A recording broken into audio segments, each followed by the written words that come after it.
안녕하십니까. 즐겁고 복된 안식일입니다. 오늘 우리 김수희 지사님 들려주신 특창이 오늘 제가 하는 설교 내용과 어떻게 이렇게 딱 맞습니다. 알고 고르셨는지 감사합니다. 예. 저희가 손님 소개를 할 때는 없었는데 우리 박선영 지사님 그 동생분 가족이 온 것 같습니다. 맞습니까? 우리 박성욱 형제님 그리고 우리 두 딸하고 같이 온 것 같습니다. 환영합니다. 어서 오세요. 네. 어서 오십시오. 여러분이 기도해 주시고 염려해 주신 덕분에 일주일 동안 휴가 잘 다녀왔습니다. 휴가 다녀오니까 좋네요. 좀 일주일 동안 푹 쉬었습니다.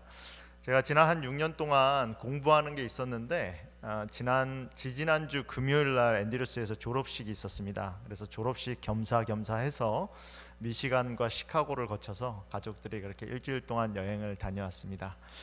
감사합니다.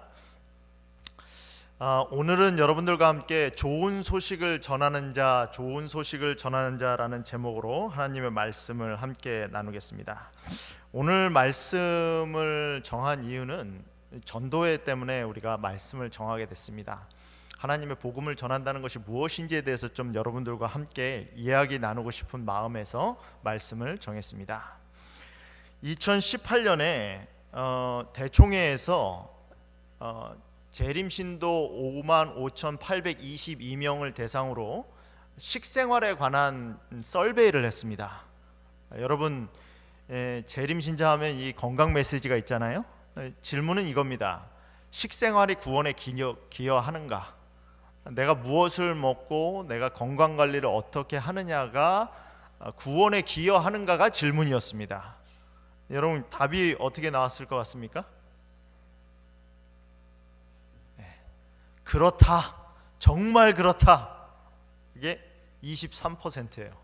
그렇다가 24%입니다. 그러니까 그렇다라고 말씀하신 분이 거의 절반이에요. 47%입니다.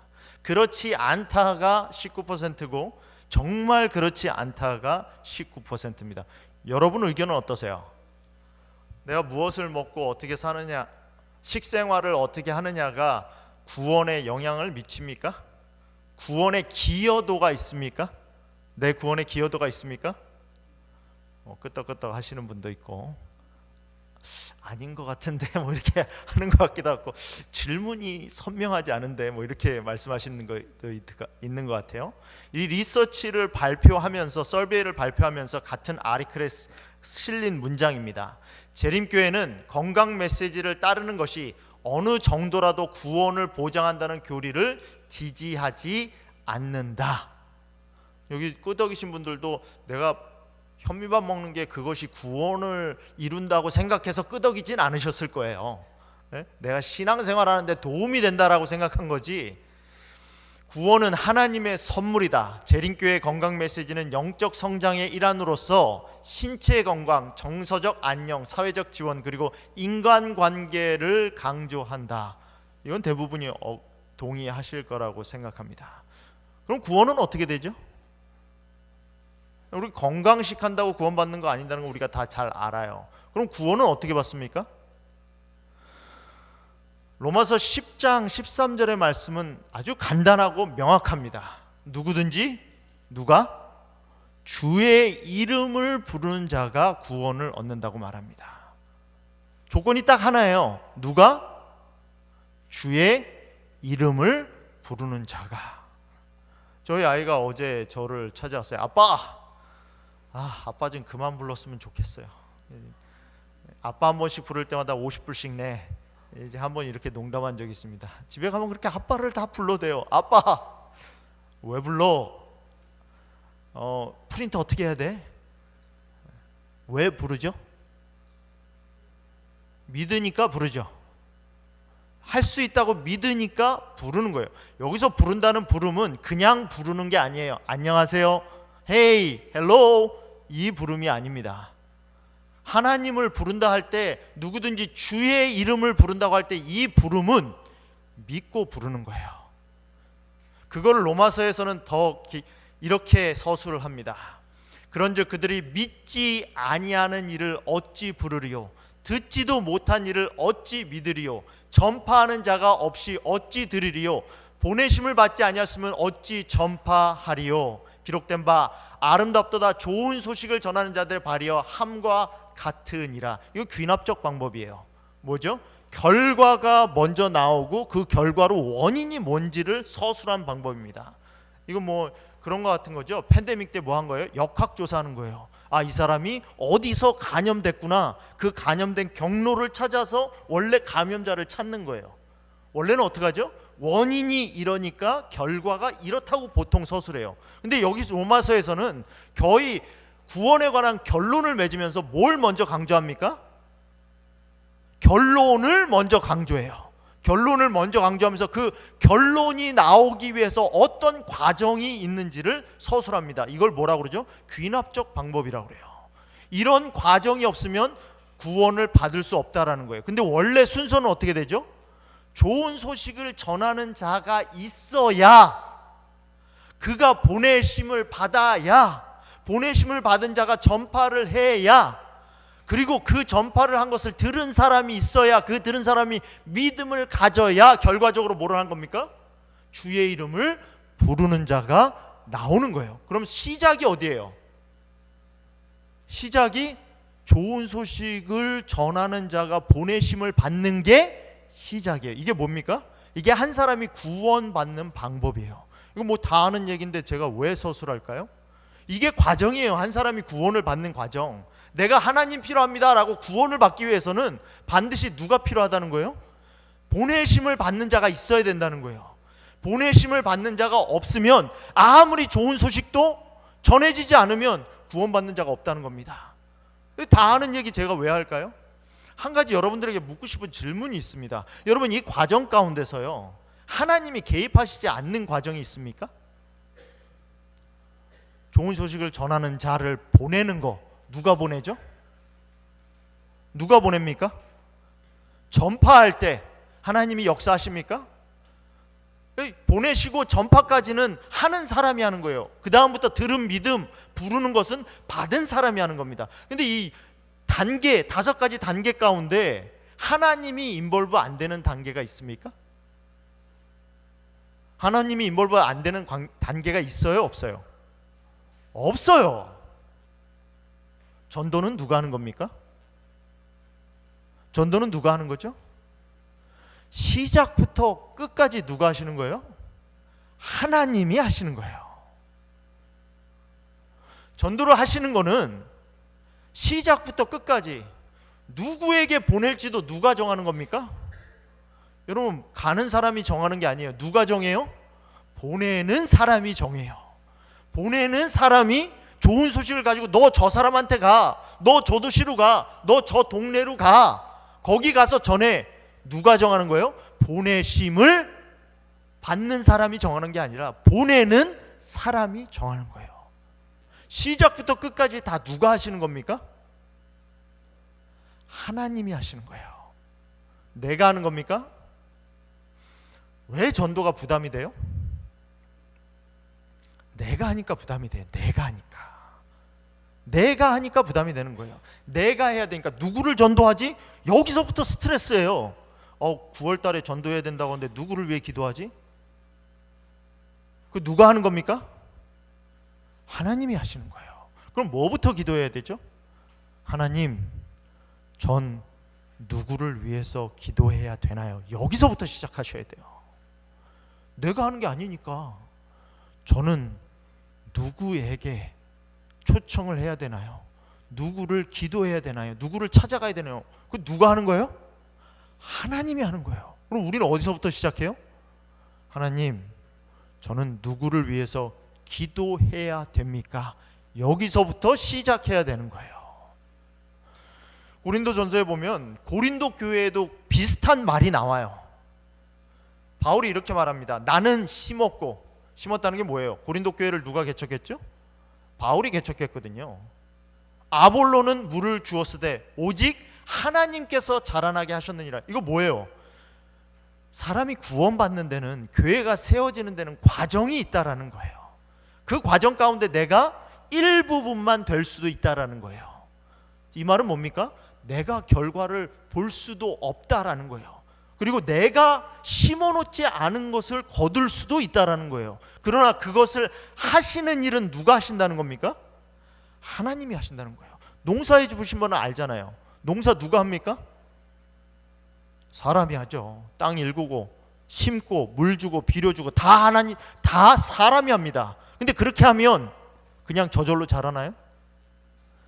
자라나게 하시는 거는 아무도 못해요. 누구만 합니까? 하나님만이 할 수 있어요. 그 얘기하는 거예요. 오직 하나님께서 내가 심어도 너가 물 줘도 누가 비료 줘도 오직 누가? 하나님만이 자라나게 할 수 있다라는 거예요. 그러면서 이렇게 정의합니다. 그런즉 심는 이나 물 주는 이는 아무것도 아니로되 누구나 심을 수 있어요. 누구나 물은 줄 수 있습니다. 오직 자라나게 하는 이는 누구밖에 없다? 하나님밖에 없다라는 거예요. 심는 이와 물 주는 이는 한 가지이나 각각 자기 일한 대로 자기의 상을 받으리라. 우리는 하나님의 뭐라? 동역자들이요. 그러니까 복음을 전하는데 우리의 역할은 뭐예요? 동역자예요. 내가 어떨 때는 심는 일을 할 수도 있고, 내가 어떨 때는 물 주는 일을 할 수도 있고, 내가 어떨 때는 거둬들이는 일을 할 수도 있어요. 우리 역할은 뭐라는 거예요? 한 가지라는 거예요. 즉 뭐라는 겁니까? 동역자라는 거예요. 동역자. 동의를 안 하시는 것 같습니다. 따라해 보세요. 동역자. 나는 동역자다. 나는 하나님의 일을 동역할 뿐이다. 말하면 말한 대로 됩니다. 여러분, 아브라함은요, 하나님께서 너한테 하늘의 별처럼 많은 자손을 준다고 했어요. 아브라함은 살아생전에 자기 자손 딱 하나 봤습니다. 둘도 아니고 셋도 아니고 넷도 아니고 딱 한 명 봤어요. 누가 봤습니까? 이삭 한 사람 봤어요. 아브라함은 너에게 가나안 땅을 줄 거라는 약속을 믿고 집을 떠났습니다. 그런데 아브라함이 죽을 때 자기가 가지고 있는 땅은 자기 마누라 죽은 장지밖에 없었습니다. 그 장지도 없어서 뭐예요? 돈 주고 샀어요. 아브라함은 자기가 받은 약속을 구경도 못했습니다. 여러분, 우리가 뿌려놓은 씨앗을 우리가 거둘 거라고 생각하지 마세요. 그냥 우리는 뭐 할 뿐입니까? 동역자. 하나님이 하라는 거 할 뿐이에요. 심으라면 심고 물 주라면 물 주고 거두라면 거두고, 때로는 남이 심어놓은 걸 내가 거둘 수 있고 때로는 내가 심어놓은 걸 남이 거둘 수도 있는 거예요. 우리는 뭐 할 뿐입니까? 동역자예요. 여러분, 모세는 가나안 땅에 자기 백성들을 들어가게 하기 위하여 120년의 시간을 보냈습니다. 40년 동안 왕궁에서 교육받았고요, 40년 동안 광야에서 겸손 생활했고요, 40년 동안 그 백성들을 데리고 광야를 지났습니다. 근데 가나안 땅에 들어갔습니까? 120년 동안 가나안 땅에만 들어가기 위해서 산 사람이에요. 근데 가나안 땅에 들어갔습니까? 못 들어갔습니까? 못 들어갔어요. 우리는 뭐다? 동역자. 그냥 우리는 뭐 할 뿐이에요? 동역할 뿐이에요. 하나님이 하라고 하니까 할 뿐이에요. 여러분, 복음전도하면 이 복음전도회를 통해서 몇 분이나 교회 오실까요? 몇 분이나 구원받을까요? 몇 분이나 침례받을까요? 그거 개런티하고 하는 거 아닙니다. 왜 하는 거죠? 하라고 하니까. 그게 나한테 주어진 임무니까. 그러니까 뭐 하는 거예요? 하는 거예요. 나는 뭐다? 동역자다.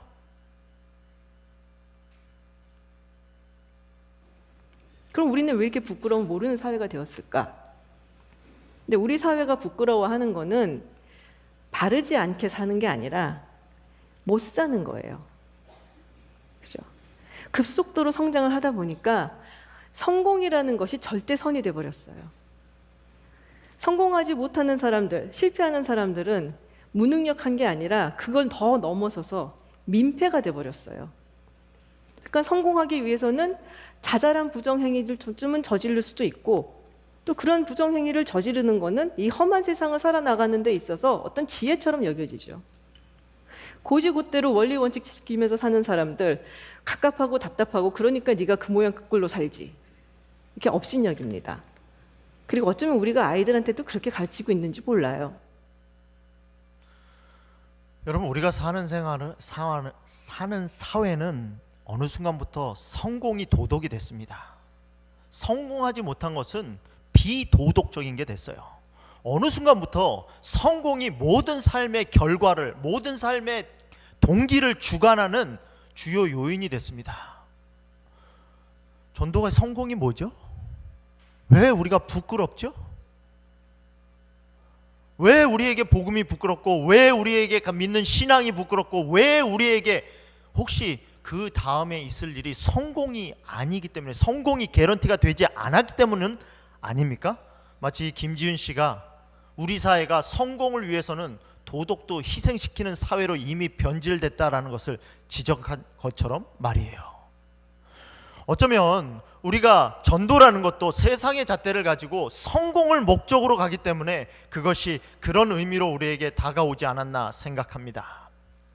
로마서 10장 11절 12절에 보면 이렇게 말합니다. 성경에 이르되 누구든지 그를 믿는 자는 부끄러움을 당하지 아니하리라.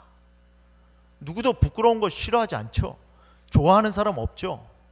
부끄러운 거 좋아하는 사람이 어디 있습니까? 내가 소개시켜줬으면 그 소개된 사람이 잘 되길 원하죠. 내가 소개시켜줬는데 그 사람을 통해서 오히려 소개를 받은 사람이 민폐를 받게 돼요. 오히려 더 그 사람이 어렵게 돼요. 그럼 내가 어떻게 하죠? 부끄럽게 됩니다. 내가 소개를 시켜주고 알려줬는데 그 사람을 통해서 오히려 더 소개받은 사람이 어렵게 됐어요.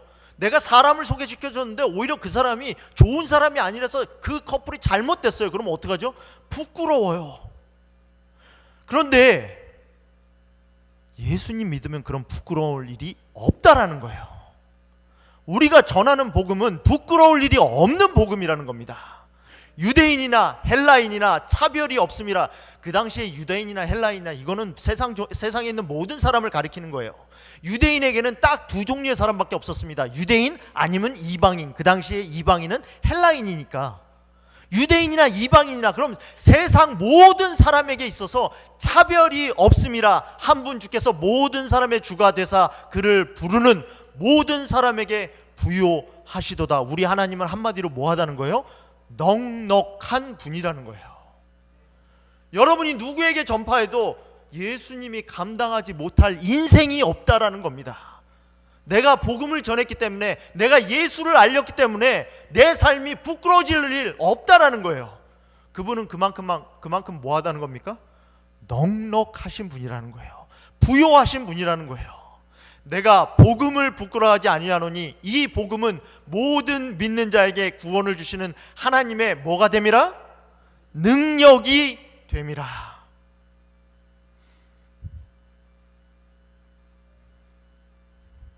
복음을 부끄러워할 이유가 없다라고 말을 합니다. 여러분, 침례 요한이 복음을 전할 때도 똑같은 과정을 통해서 복음을 전했습니다. 내가 내 사자를 내 앞에 뭐하노니? 보내노니. 그 보낸 사람이 뭡니까? 뭐합니까? 주의 길을 예비하라, 주의 길을 준비하라 라고 복음을 전파합니다.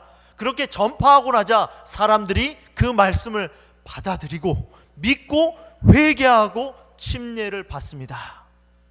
여러분, 그 당시에 침례 요한은요, 이게 변두리 사람이에요. 소위 우리 젊은 사람들 사이에서는 인싸라는 말이 있어요. 인싸라는 말이 뭐죠? 우리 어느 아는 분 계십니까? 우리 주현진 지사님, 인싸가 뭡니까? 네. 저보다 젊으신 분이라서 아는 줄 알았는데 모르시네요.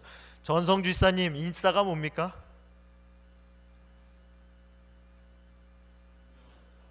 네, 유명한 사람. 인싸라는 말은 인사이드의 약자입니다. 인사이드. 그러니까 가장 가운데 있는 사람, 주류인 사람. 그러니까 모든 일에 관여되고 모든 일을 주도하는 사람, 아이들 사이에서 인기 있는 사람, 그 사람 오면 모든 사람이 움직이는 사람, 그걸 뭐라고 그래요? 그걸 인싸라고 그래요. 여러분, 침례 요한은 인싸가 아니에요. 아웃사이더예요. 아웃사이더. 정규 교육을 받지 못했습니다. 정규 교육을 받지 못하고 아무런 주류에 속하지 못한 집단에 속한 사람이었어요. 그런 사람이 뭐합니까? 하나님이 가라고 하니까. 쉽지 않잖아요. 여러분, 우리가 메릴랜드 중앙교회 아닙니까? 메릴랜드 중앙교회 여기 35년 됐어요. 올해가 35년째예요. 35년 동안 메릴랜드 교회에 인싸로 계셨지 않습니까? 근데 35년 동안 메릴랜드 교회에 콕박이도 안 박이던 사람이 아웃사이더가 갑자기 들어와요. 아웃사이더가 들어와가지고 갑자기 뭐라고 합니다. 메릴랜드 중앙교회 이러면 돼? 이렇게 살면 안 돼?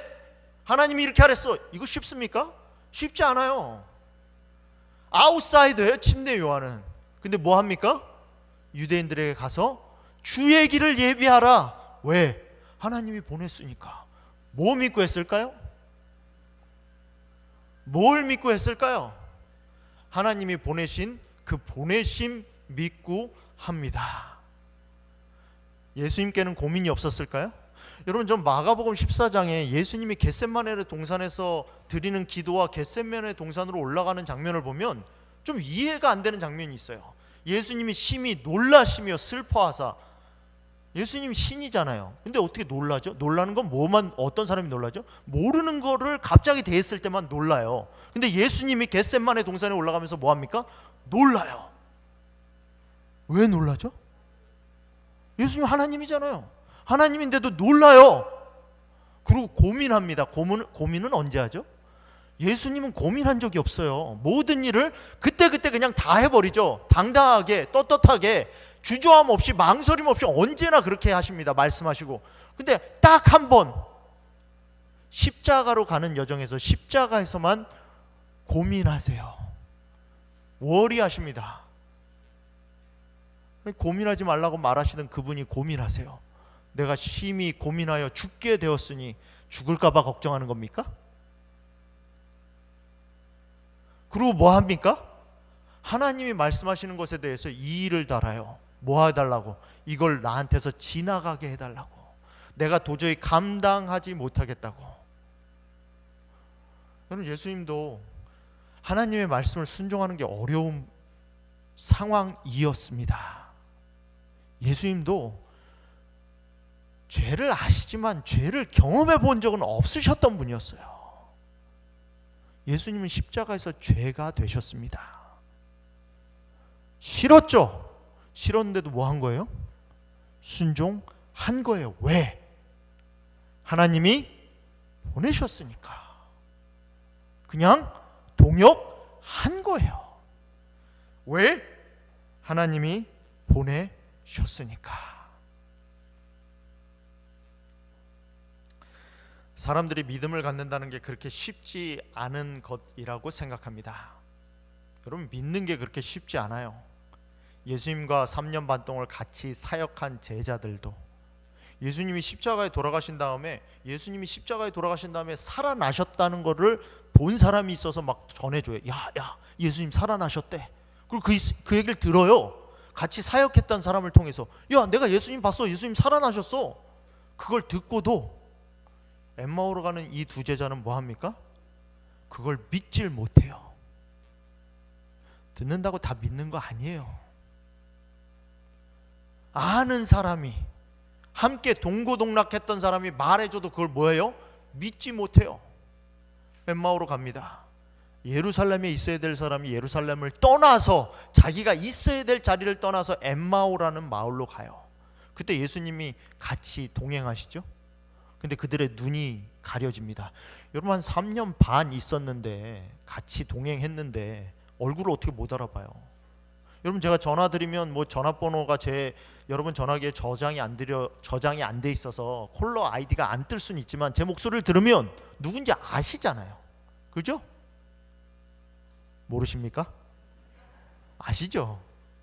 어떻게 3년 이상을 같이 동고동락했는데 목소리와 얼굴을 모를 수가 있어요. 그런데 예수님이 일부러 그 눈을 가리십니다. 누가가 그렇게 말해요. 그 눈을 가리시더라. 보기 전에 깨달아야 될 게 있다라는 거예요. 그들에게 묻죠. 야, 너희들 왜 그렇게 슬퍼하는데? 몰라서 묻습니까? 예수님이 몰라서 물어요? 그들이 좌절한 이유를 모릅니까? 좌절한 이유를 말하죠. 그러자 예수님이 말씀하십니다. 제일 먼저 하신 일은, 아유, 이 미련한 자들아. 성경에서 미련하다는 의미는 뭐냐면 더디 믿는 거예요. 성경에서 똑똑하다는 거는 막 성경을 많이 아는 게 아니에요. 성경에서 똑똑하다는 건 믿는 걸 똑똑하다고 그래요. 하나님 믿는 걸 똑똑하다고 그러고, 미련한 거는 뭘 미련하다고 그래요? 천천히 믿는 거, 더디 믿는 거. 여러분 결국은 다 믿어요. 죄인도 믿습니다. 예수님 재림하실 때 내가 저 사람 믿어야 되는데 안 믿었구나. 예수님 재림하실 때 결국 믿어요. 노아 홍수 때도 방주 안에 안 들어간 사람도 결국 믿게 되죠. 물속에 잠기면서 홍수 가운데 모두가 믿습니다. 그런데 차이는 뭐예요? 얼마나 빨리 믿느냐예요. 얼마나 제때 믿느냐가 그 차이예요. 미련한 게 뭐가 미련한 거예요? 더디는 거. 그리고 뭐라고 합니까? 이에 모세와 모든 선지자들로 시작하여 모든 성경에 쓴 바 자기에 관한 것을 자세히 설명하시니라. 뭐 하십니까? 성경 공부해요. 뭐가 더 쉬워요? 보여주는 게 쉽죠. 짠! 나 살았어. 이게 쉽잖아요. 근데 예수님이 일부러 눈 가리시고 뭐 합니까? 야, 성경 좀 펴봐. 출애굽기에 나타났던 그 6월절의 그 양 있지? 그게 나야. 6월절의 양을 너희가 잡아 먹었잖아. 내가 십자가에 안 달리면 너희가 살 수 없어. 그 6월절이 어린 양이 누구야? 그게 나야. 성경 펴놓고 뭐 하는 거예요? 성경 펴놓고 뭐 하는 거예요? 성경 공부시키는 거예요. 야, 아브라함이 이삭이 제물로 드리려고 그렇게 했었지. 모리아산에서 했었지. 그때 이삭 잡지 않았잖아. 거기 순양 하나가 거기 덤불 가운데 잡혀 있었지. 그 순양이 나야. 내가 죽지 않았으면 이삭이 죽어야 됐어. 성경을 펴서 다 설명하십니다. 그리고 뭐 하세요? 그들에게 가리키세요. 결국 나중에 예수님을 보게 됩니다. 예수님인지 깨닫게 되죠. 그렇게 예수님이 깨닫고 난 다음에 예수님은 사라져요. 그때 이들이 하는 말이에요. 길에서 우리에게 말씀하시고 우리에게 성경을 풀어주실 때 속에서 마음이 뭐하지 않았느냐? 뜨겁지 않았냐? 사장에 빠지면 말하지 말라고 해도 말해요. 누구를 사랑하게 되면 그 사람 얘기하는 게 너무 좋아요. 골프 사랑하면 골프 얘기하는 게 너무 재밌어요. 얘기하지 말라고 말려도 해요. 테니스 좋아하면 테니스 하는 것이 그냥 이야기거리 하지 말라고 해도, 자녀 얘기 좀 그만해, 손자 얘기 좀 그만해. 사랑하면 말하게 돼 있어요. 마음이 뜨거워야, 하나님에 대해서 깨달아야, 마음이 뜨거워져야. 그날 밤이 다 됐네. 뭐 합니까? 바로 일어나서 예루살렘으로 향해 갑니다. 그리고 뭘 전해요? 주께서 과연 살아나셨다. 누굴 만나야 됩니까? 살아나신 예수님을 만나야 돼요. 십자가에서 돌아가신 예수님뿐만 아니라 살아나신 예수님. 왜 그게 중요하죠? 결국 우리는 다 뭐하니까? 죽으니까. 다 죽긴 죽어요. 근데 우리가 믿는 하나님은 죽는 하나님이 아니라 어떤 하나님? 살아나신 하나님이기 때문에 그래요. 로마서 9장 10절에 보면 사람이 마음으로 믿어 의에 이르고 입으로 시인하여 구원에 이르느니라 라고 말씀하셨는데, 여기서 마음으로 믿어 할 때 그 믿다라는 말을 9절에선 이렇게 설명합니다. 내가 만일 내 입으로 예수를 주로 시인하며 또 하나님께서 그를 죽은 자 가운데서 살리신 것을 내 마음에 믿으면, 여러분 믿음이라는 것은요, 예수님을, 죄로 말미암아 십자가에서 돌아가신 예수님이 하나님이 살리셔서 살아나셨다라는 것을 믿는 믿음이에요. 이럴 때는 좀 아멘을 크게 하셔도 됩니다.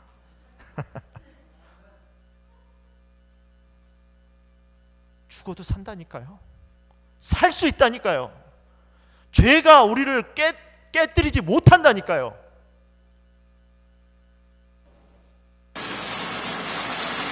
높은 수압의 물줄기가 스마트폰을 때립니다. 3m 깊이 물통에 집어넣어도 스마트폰은 정상적으로 작동합니다. 한 기업이 제품 성능을 알리기 위해 내놓은 광고 영상입니다. 방수 방진 기능에 대해서 소비자분들이 잘 이해할 수 있도록 가장 심각한 조건에서 실험한 영상으로 광고를 제작했습니다. 세탁기 광고에 카드 쌓기 세계 신기록 보유자를 등장시켰습니다. We are at 15 minutes exactly now. 분당 1000회 이상 빠른 속도로 회전하는 세탁기 위에 카드탑을 쌓아 저진동, 저소음 기술을 강조한 겁니다. 3, 2, 1, stop building. 12시간에 걸쳐 쌓은 카드탑 높이는 3.26m, 기네스북 신기록입니다. 종이로 만든 모형 노트북과 실제 노트북의 무게를 비교해보니 별 차이가 없습니다. 이 광고 동영상은 한 달 만에 조회수 350만 건을 넘었습니다. 심지어 외국의 방탄유리 제조사는 회사 대표를 차 안에 두고 총을 난사하는 광고까지 선보였습니다. Life is valuable. Protect. 이 광고들의 주요 공통점은 뭐냐면 자신 있다는 거예요. 물속에 넣어도 자신 있다. 세탁기를 돌리면서도 그 위에 탑을 쌓아도, 포커카드 가지고 탑을 쌓아도 세탁기가 그 정도, 탑이 안 넘어질 정도로 돌아간다. 방탄 유리 안에 들어가서 그 유리 안에서 총을 맞으면서도 회사 대표가 우리 회사 유리는 방탄이 한다. 뭐 한다는 거예요? 자신 있다는 거예요. 여러분은 우리는 우리가 전하는 복음에 자신 있습니까? 우리가 전하는 복음에 자신 있냐고요. 이 복음이 어떤 사람도 어떤 환경에서 누구에게도 구원을 베풀 수 있다는 자신 있습니까? 예수 그리스도의 부활을 믿는 믿음이 그 자신입니다. 우리 한번 이 말씀 읽고 오늘 말씀 같이 마칠까요? 시작. 우리 주 예수 그리스도의 아버지 하나님을 찬송하리로다. 그가 많으신 긍휼대로 예수 그리스도를 죽은 자 가운데 부활하게 하심으로 말미암아 우리를 거듭나게 하사 산 소망이 있게 하시며. 여러분, 우리가 가지고 있는 희망은, 우리가 가지고 있는 소망은 살아있는 거예요. 죽은 게 아닙니다. 예수 그리스도를 부활하신 그 소망, 그것을 전하는 것이 바로 우리가 해야 될 일입니다. 여러분, 우리가 전하는 제품은요, 보장된 제품이에요. 자신감을 가지고 하나님과 동역하시기 바랍니다. 그 동역이 결코 우리를 부끄럽게 하지 않을 것입니다. 우리 하나님의 말씀을 전하자는 제 호소에 여러분들이 어떻게 성령의 음성을 들으셨는지 모르겠습니다. 하나님이 우리 각자 모두에게 지극히 작은 자를 주셨다라고 믿습니다. 우리보다 작은 사람은 반드시 있어요. 아무리 어려운 사람도 자기보다 더 어려운 사람이 있습니다. 나만 복음을 전할 수 있는 사람이 반드시 있어요. 오늘 이 시간 그 사람이 누구인지 내가 아직 모른다면 하나님께 보여달라고, 내가 이 마음 가운데 하나님이 말씀해 주셨다면 그 사람을 위해서 우리 기도하는 시간 갖도록 하겠습니다. 다 함께 기도하겠습니다.